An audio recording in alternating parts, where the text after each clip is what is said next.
Ézéchiel chapitre 41. Il me conduisit dans le temple. Il mesura les poteaux. Il y avait 6 coudées de largeur d'un côté et 6 coudées de largeur de l'autre, largeur de la tente. La largeur de la porte était de 10 coudées. Il y avait 5 coudées d'un côté de la porte et 5 coudées de l'autre. Il mesura la longueur du temple, 40 coudées, et la largeur, 20 coudées. Puis il entra dans l'intérieur. Il mesura les poteaux de la porte, 2 coudées, la porte, 6 coudées, et la largeur de la porte, 7 coudées. Il mesura une longueur de 20 coudées et une largeur de 20 coudées sur le devant du temple. Et il me dit, c'est ici le lieu très saint. Il mesura le mur de la maison, 6 coudées, et la largeur des chambres latérales tout autour de la maison, 4 coudées. Les chambres latérales étaient les unes à côté des autres, au nombre de 30, et il y avait 3 étages. Elles entraient dans un mur construit pour ces chambres tout autour de la maison.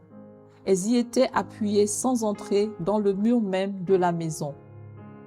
Les chambres occupaient plus d'espace à mesure qu'elles s'élevaient, et l'on allait en tournant, car on montait autour de la maison par un escalier tournant. Il y avait ainsi plus d'espace dans le haut de la maison, et l'on montait de l'étage inférieur à l'étage supérieur par celui du milieu. Je considérai la hauteur autour de la maison. Les chambres latérales, à partir de leur fondement, avaient une canne pleine, 6 grandes coudées. Le mur extérieur des chambres latérales avait une épaisseur de 5 coudées.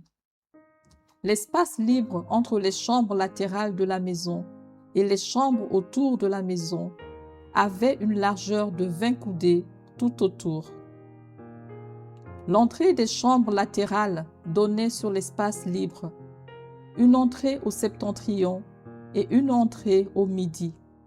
Et la largeur de l'espace libre était de 5 coudées tout autour.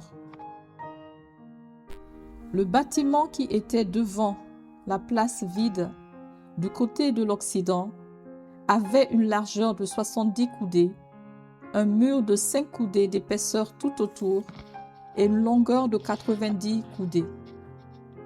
Il mesura la maison qui avait 100 coudées de longueur. La place vide, le bâtiment et ses murs avaient une longueur de 100 coudées. La largeur de la face de la maison et de la place vide du côté de l'Orient était de 100 coudées. Il mesura la longueur du bâtiment devant la place vide, sur le derrière, et ses galeries de chaque côté. Il y avait 100 coudées.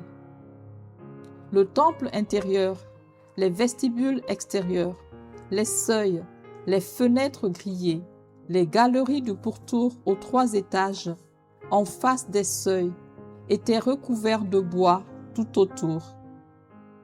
Depuis le sol jusqu'aux fenêtres fermées, jusqu'au-dessus de la porte, le dedans de la maison, le dehors, toute la muraille du pourtour, à l'intérieur et à l'extérieur, tout était d'après la mesure, et orné de chérubins et de palmes. Il y avait une palme entre 2 chérubins. Chaque chérubin avait 2 visages, une face d'homme tournée d'un côté vers la palme et une face de lion tournée de l'autre côté vers l'autre palme. Il en était ainsi tout autour de la maison. Depuis le sol jusqu'au-dessus de la porte, il y avait des chérubins et des palmes, et aussi sur la muraille du temple. Les poteaux du temple étaient carrés, et la face du sanctuaire avait le même aspect. L'autel était de bois, haut de 3 coudées et long de 2 coudées. Ses angles, ses pieds et ses côtés étaient de bois.